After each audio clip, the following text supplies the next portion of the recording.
Okay, thank you. I would like to thank the organizers for the invitation to speak here. So I'm going to talk about some joint work with Frank Woolley. He was a former PhD student of mine, and Mission Wang from Chinese Academy of Sciences. I'm going to first start with some basics about Gröbner bases. I know most of you probably know this already, but just in case some forget. And also, this also set up a stage. I want to try to do a parallel to the new form I'm going to talk about. And I'm going to talk a little bit about the complex issues at the end. So I'm going to start with, in my talk, F can be any field. Okay, so finite fields, number fields, etc., or real number. Of course, when you do implementation, that could be an issue. So, but in the talk, I'm going to focus exclusively on just the theory, okay, without talk about anything about the implementation issue. So I'm going to give polynomials f, m polynomial with n variable, and define ideal. That's all the combinations of f. So suppose you're given any monomial order. And a subset G of I is called a Gröbner basis. If every polynomial, you have the every polynomial in the ideal is reducible by G. Okay, I'm going to define in a moment. That is, actually that's the next sentence. That is, there exists some polynomial in G so that the leading monomial of G divide the leading monomial of F. So this has to be true for every polynomial in the ideal. Then we say this is a Gröbner basis. Okay. Some simple example like we knew, right? If f are just linear polynomials, everything linear n variable. If you try to compute Gröbner basis, that's Gaussian elimination, and a Gröbner basis would be correspond to a rotation form or triangular system in that case. If f are univariate in one variable, some one variable, then this Gröbner basis actually correspond to the GCD of the polynomial. In general, this definition. For whatever order you're given, the Gröbner basis basically consists of all the minimal polynomial of minimal whatever that order. So what I'm going to talk about, this works for polynomial ideals and also works for R module. Any R module, if you think about the generate submodule in there, everything will be very similar. And we're going to just talk about the ideal, okay? And of course, Gröbner bases are very important, so probably everybody we know. I don't have to say anything about that. So let me just very quick, okay? So give some examples of some monomial orders. So the important thing here is that this has to be, well, any two monomial can compare, and has to be compatible with multiplication. That's important. So if you use some monomial smaller than another monomial, if you times any monomial, has to be smaller, still smaller. Okay, that's compatible with multiplication. And we're going to use a notation like a leading monomial, leading coefficient. Those concepts. Like for example, very simple example, if you use Lex order, so we just think about x. Anything involved x is bigger than anything involved y, bigger than anything involved z. Then this polynomial leading monomial is just x, leading coefficient is 10. And this monomial, if I use a graded order, use total degree first, then use Lex order. Then the leading, well, this has highest degree, well, then x first, then y. So here's y, anything bigger than z. So this will be my leading term, leading monomial, etc. So those are. So the top reduction we're gonna use later on. We're gonna define that later on also for the more general frame. So f we said in the definition is reducible by g. So the leading monomial of g will divide the leading monomial of f, right? That's the definition there we used in the Gröbner basis. So actually, they're corresponding to a reduction. This reduction is to reduce the big term, to try to cancel them. So if you do long division, you try to cancel as many terms as possible, and this is just reduce the biggest term. In implementation, you could also reduce the middle, whatever in the middle term, you can also do it. But for the theory, we don't need that here. Okay. One important concept in Buchberger's algorithm is this S-polynomial. So we try to create more polynomial to add to the list. So for any two polynomial fg, so we create this S polynomial. Basically, you don't have to memorize the formula, just think about the f and the g. I try to multiply by some monomial t1 and t2 so that the leading term, they have the same leading term. Okay, I want to try to find a minimum monomial t1 and minimum monomial t2 so that the leading term cancel. Okay, and then you have to make up coefficients, so they're gonna also coefficient cancel. That's all. Okay, so that's how you create a S polynomial. So for example here, this one, so you just look at the two monomial, just look at the LCM. So this times together, they have the same common term, they cancel. Now what's left is the other terms. Okay, now one important criterion is that, so in the definition of Gröbner bases, you have to check all polynomial in the ideal, that's infinite many, okay, so you cannot check it in finite time. But this criterion allows us to do it in finite time. So this says that if G is a subset and this generated ideal, then this G is a Gröbner base for I if and only if for every pair in here you create S polynomial. The S polynomial, then you try to use G to reduce. Okay, you can always just keep reducing. You can always reduce to 0 for any pair of them. So then this is you can prove that for any polynomial you can always reduce. That's a finite many steps you can reduce. Okay. And also there's only finite many pairs, so this is a finite time algorithms. You can determine finite time. That's very easy to prove. So from this one, you immediately have this Buchberger's algorithms. So just basically you start with a list, you just create S polynomial, just keep a list, and try to make sure all the reduce to 0, all of them reduce to 0. If it does not reduce to 0, you add to the list, create more S polynomial, then just keep going. Okay. So now that's now the main things here is that see you have S polynomial, just try to reduce by G. Well, okay, that's the next step. So this step reduction. Okay, if I have a S polynomial, we have many variable. That step is very expensive. Okay, so and also the list of S polynomial is huge. Okay, there are many millions of depending on if you have started with reasonable system polynomial, there are thousands millions of polynomial you have to reduce. Okay, so this step is very slow. And the one question is how do you detect S polynomial? Because most of them will reduce to 0. The question is that can we somehow detect it without doing reduction? So okay, this polynomial must reduce to 0. We don't have to even do reduction. Okay, can we do that? So that's it. Now, in fact, in Buchberger, he actually gave two simple criteria. This is one of them, the simpler one. If you look at the leading monomial of Gi and any two of them, okay, if the GCD, the monomial are relative prime, in this case, if you form S polynomial, then you can prove that it always can be reduced to 0 by G. So in that case, then when you don't have to form S polynomial, just ignore them, not pair, okay. So that saves time too. And there's another criterion, I'm not going to present that one. It's a little bit more complicated. So in fact, so in Lazard paper and also Mora Traversal paper, they kind of try to make connection between this. Actually, when we have a pair reduced to 0, that corresponding to CGG, okay, in there, that's kind of equivalent. And in the paper by Lazard also point out if you work with this, with all possible, wait a second. Okay, I don't need that one. So here, basically all the possible combination of this polynomial you start with, you can form a Sylvester matrix of the coefficients for the U. Then you can do Gauss simulation on the matrix. That's where you get the Gröbner bases. Okay, but that's very inefficient. Okay, in general. And based, I think, then Forzel in 2002 introduced the signature, try to detect some of the useless pair. And and also this one so speed up the process. And in fact, if we have started with a regular sequence of polynomial, then this algorithm actually doesn't all the useless pair will be detected. Okay. There are many after that paper, right? So that paper is not A5 paper is not easy to understand, and there are some issues in there.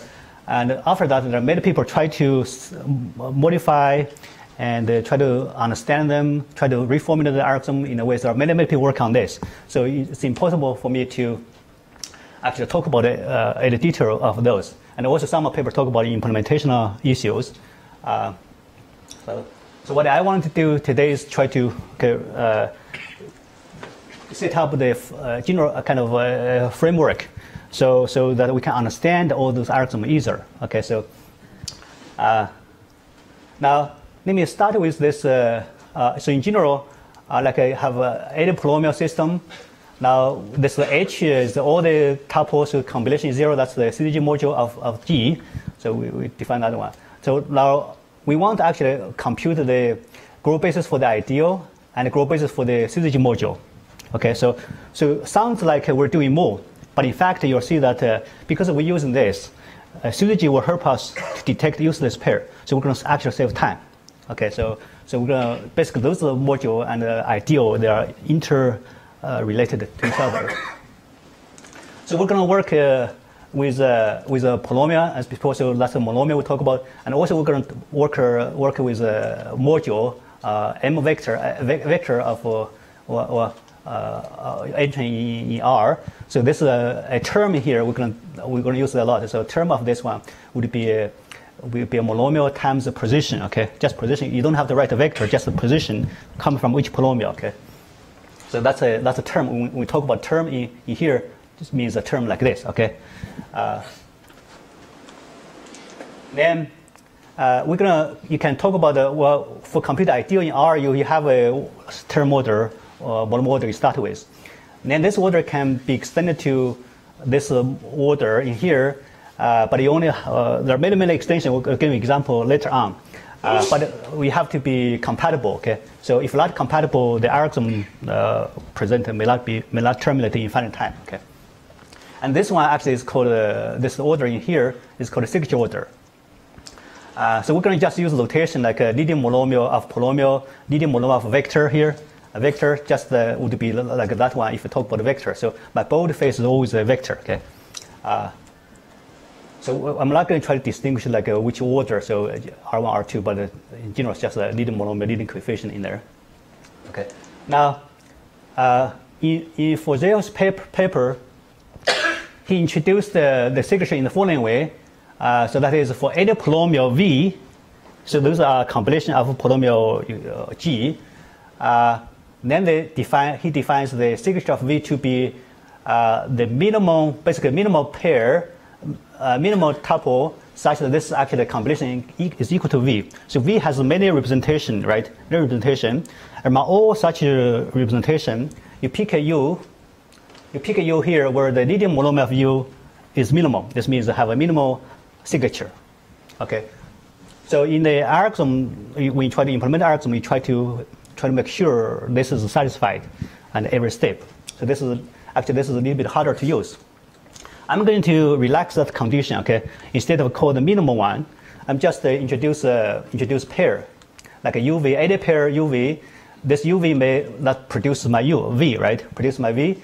I don't care this is minimal or not, just any one. I just call this signature leading monomial of U, just call the signature of the pair. Okay, I'm not calling the signature of the polynomial. Instead, the whole pair signature. Okay, just means that the leading term of U. Okay, so this one so it's relaxed. You can use it in practice. So whatever pair you're producing, so this signature just means the leading term of some U, okay, in there that produce this V.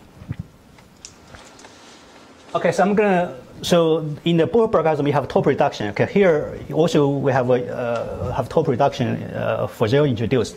So this is also almost exact same way as for zero defined. So now P1 still have two pairs in here, We try to use let's say I try to use P2 to reduce P1. Okay, so the goal is here that we're gonna use the polynomial, try to reduce the leading term of V. Okay, so we try to cancel leading term of polynomial part, then record the U part. Okay, that's vector.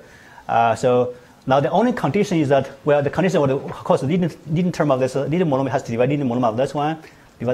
Also if V2 is non-zero, we define this way. divide that one, then you can cancel, then you get this part. This part you have to make sure this the signature T times U2, right, cannot get bigger.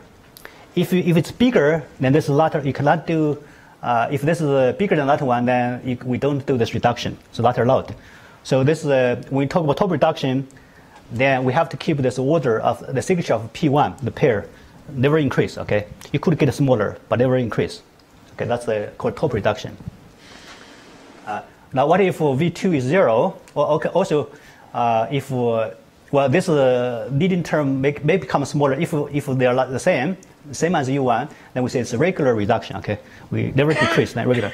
If this gets smaller, this gets smaller too, right? Then we say it's super reduction. So what if V2 is smaller than, V2 is 0, so this is 0, this is actually corresponds to CG. So we're going to define this to be, if this one reduced to P1, if the leading monomial divides the leading monomial of U1, that's it. So then we say it's top reducible. And in this case, then it's always super top reducible. We are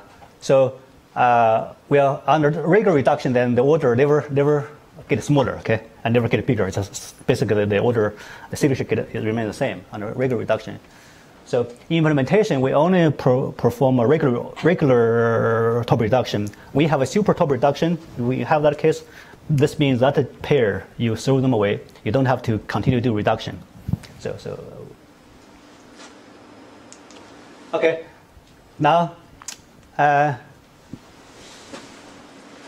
going to work here. This is the framework. We'll work in this bigger module, Rm times R.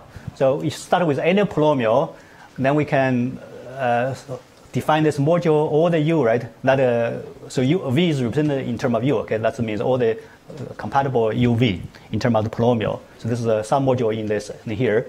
Then this module M is denoted by this unit vector. E1 just indicated position. So this is a unit vector. This is the generators of this module. So basically, we start with those generators. We try to create a basis. Okay, we're going to define this strong Grob basis for M. So we say that a subset of G of M is called a strong Grob basis for M, for this big module. If every pair in M, every one here, M, is top reduced by some pair in G, you notice that this is almost exactly as the Buchberger's definition in the polynomial case. So just say if everything is top reducible, then it's a Grob basis. But here we put this part in here, and the reduction will keep the signature the same. Okay, basically, that's the only restriction here. So we say strong Grob basis for here. Top reducible. Now, if you get a strong Grob basis for that big module, so if now you can read off. Suppose G you get a suppose it's strong Grob basis for M. Then from here you can read off a Grob basis for the ideal and also for the CG module immediately. You don't have to do any computation, just read off. Like for example, if you just collect all the V, some of V are 0, of course you can throw away. Some may be redundant, you can throw away, so collect them, then that's the Grob basis for the ideal, the V part. But U part, I'm going to collect only U part where Vi is 0. So if those are 0, I collect this one. If it's non-0, I don't collect here, the 0 part. That's a corresponding CG. So this would form a Grob basis for the CG module. So that kind of come automatically. Now, how do you compute a strong Grob basis? So this would be very similar to Buchberger's algorithm for S-polynomials. So we're going to define J pair, joint pairs. So for any two pair, we're going to create another pair that corresponds to S-polynomial. So there's V1, V2. Remember, we try to create S-polynomial by doing combination. So the polynomial part cancel. So cancel them. You have this T1, T2, C coefficient, etc. Right? You have those number to cancel. Now here, we're gonna use the same T1, T2. So the V part gonna cancel, right? So create find the smallest monomial T1, T2. So the leading monomial cancel. Now look at this part. Look at that part. Well, we want to make sure the maximum leading the signature here, maximum one, suppose that's T. Depend on, they could be equal, okay? It could be same monomial, could be equal, but we want to be sure they don't cancel. If they cancel, if we do this Coleman's pair, if they cancel, then we don't define J pair. So if they don't cancel, this means if we do that one, the biggest term still in there. Then we say one of this one with whatever equal to the bigger one that's called J pair of P1, P2. So notice that I don't call this my J pair. Instead, I call one of the component call this my J pair. So of course, you could do the reduction in here, but in the theorem you have to modify a little bit. So there's a lot much big difference. But this one, advantage is that one you can store this very very easily. You just store the monomial Ti and store the pair, the index Pi. You don't have to store the polynomial. So this actually could be useful in implementation. And this T, that's called the joint signature of P1, P2, the biggest whatever signature. That's the signature of P1, P2. So this is called J pair. Now this is the main theorem, the criterion. If we start with this module, of course, general. If I start with G, is a subset of M and contain those generators, or should be capital. You somehow change it.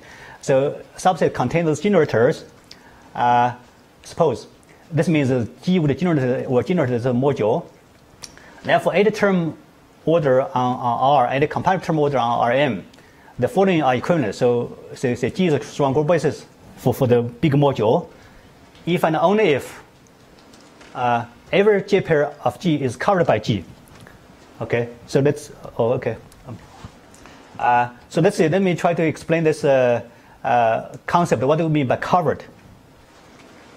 Covered. So if I say a pair is covered by G, this means that I can find a pair in here, so that I can Ti times some signature. I can get the same signature by times T. So this pair times some T, I get the same signature. Then this polynomial part has to be strictly smaller than the polynomial part of V. Okay, so this condition I only check using leading term. Okay, use leading term. So then we say cover P. So this condition has no reduction at all. Okay, so to check this if it's Gröbner basis, right? So we don't have to do any reduction. So every step. Okay, so that gives us the criterion. Okay, so without a reduction, if we have J pair it's covered, then just zero way I detect them zero way immediately. So this criterion will okay, maybe some comments I'm going to skip them. Okay, let's see. I want to say something on the. Okay, well, okay. This in F5, right? You have rewritten rule. That condition immediately can explain all the rewritten rule in the literature. So very quickly. Okay, let me see. I'm running out of time. Let me go back to. Okay, I just want to comment that we have a monomial order. The signature order, you have many choices for signature order. So here I just give a sum of them, and you can see that if I give different signature order, the running time will be very different. Okay, so you have a when you do implementation, you have to pick the one that's best. Okay. Okay, just very quick, maybe give me a minute. So some complex issues. So here, one of the things, this is an example. I only have one polynomial with a conjugate polynomial, but other just a simple polynomial, also conjugate, of course. And this polynomial, the number of Gröbner bases, number of elements in the minimum Gröbner base actually is exponential in n. So just write down the Gröbner bases actually is exponential in that case. And also, if you talk about in this same setting, if I talk about a cubic polynomial, if you try to compute Gröbner bases, actually, this would be very hard because counting the number of solutions of cubic polynomial is just sharp P complete. So this is also a hard problem in this instance. And also there are bound related to the complexity issue. So because of how much degree you can go. So and I think I'm gonna that's a bound. There's still ongoing research on this. And there are many people I think in the audience work on this problem. So I think. So one of the things that this theme for zero-dimensional homogeneous ideal, actually, if you do randomization, direct change of variable, actually you have good bound on that one. That's if you have a higher dimensional case, then the bound can be very bad. Okay, thank you.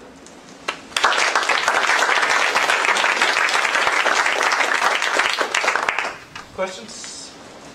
I have a question. Can you comment, are some parts of your algorithm or your methods distributive? Can you do many computations at once? That's a major actually challenge in general for computed Gröbner bases. So it's not very parallelable. Yeah, it's very hard. Do you anticipate any parts of what you discussed being like?